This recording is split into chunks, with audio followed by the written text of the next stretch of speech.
Good day everyone, this is your Kuya CK again and welcome back to our YouTube channel.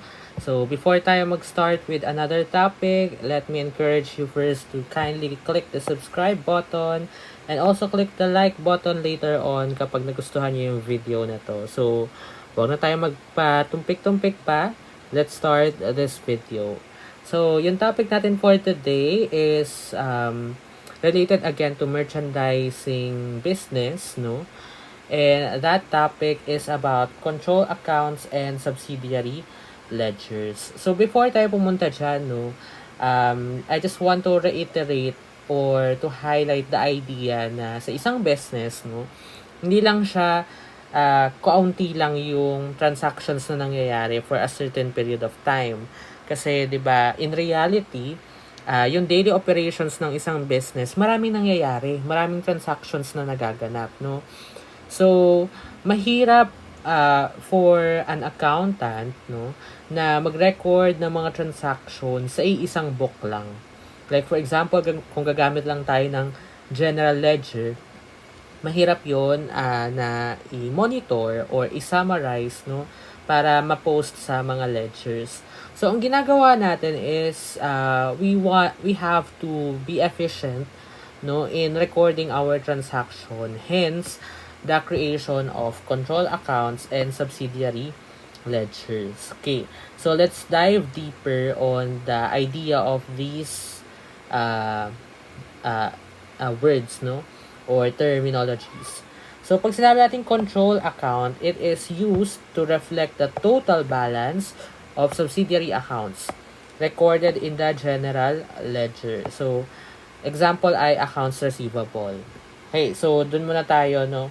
Tuloy-tuloy natin. Pag sinabi mang subsidiary accounts, ito naman ay nagre-reflect sa mga individual accounts that detail the transactions related to the related control account. Like for example, customers and accounts receivable. So, related silang dalawa.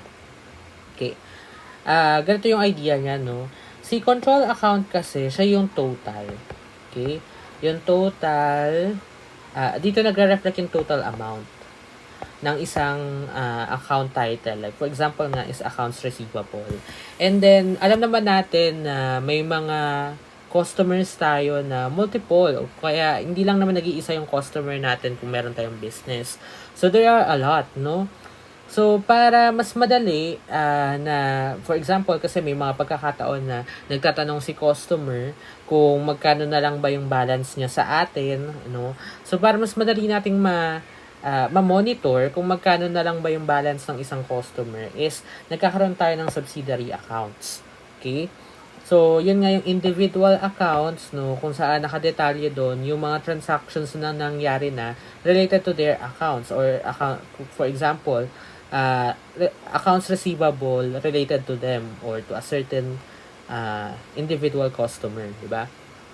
So, ganun yung nangyayari. And then, syempre, dahil may mga individual accounts, individual customers, ganyan, pag pinag-add natin tong mga to, ay saka natin mabubuo yung total balance natin, which is for the accounts receivable.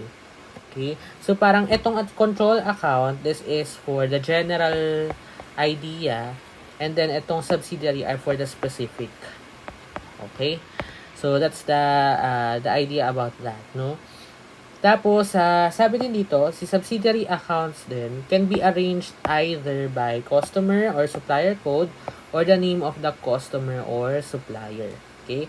So, that is for monitoring. Mas madaling monitoring kung, for example nga, ay may nag-request sa atin kung magkano na lang yung balances nila sa atin. Okay? So, an example can be shown here. So, papakita ko ng example dito.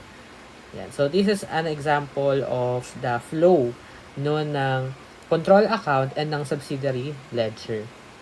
So, dito muna tayo sa subsidiary. Mayroon tayo dito ang accounts receivable, which is our control account.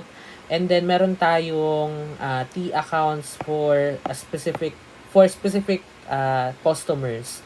Okay? Kung ano man yung magiging movement ng kanilang account ay dito nakadetalye. Okay? Like for example, dito nag-debit tayo ng 3,000 kay customer A. So meaning to say, nangutang si customer, no? Or may binili siya sa atin pero on account. Kumbaga hindi pa niya binabayaran in cash. So pag dinebit siya, no, edi debit 'yun sa accounts receivable natin. Pero paano pag nag-credit siya ng, sabi natin na meron tayong credit na 2,000. So ibig sabihin ng credit diyan ay nagbayad na siya. Okay? Kaya nabawasan yung kanyang accounts receivable. So, pag tinanong tayo ni customer, magkano na lang po ang aking balance sa inyo? So, kukunin lang natin yung balance, 1,000. Okay? 3,000 minus 2,000, 1,000. Okay? Kaya napaka-convenient ng paggamit ng subsidiary ledger, especially if yung mga customers mo ay laging nagre-request for the balances. Okay? That is also applicable for other customers as well. Yon. And then, syempre meron tayong mga balances for individual accounts, no? Pero, pag pinag-add natin silang lahat, kakakuha tayo ng total na 28,000, which is kailangan nating i-transfer to our control account in general ledger. Kasi magkaiba si subsidiary tsaka si general ledger. Si subsidiary, more so related to, mas specific to the customers, no?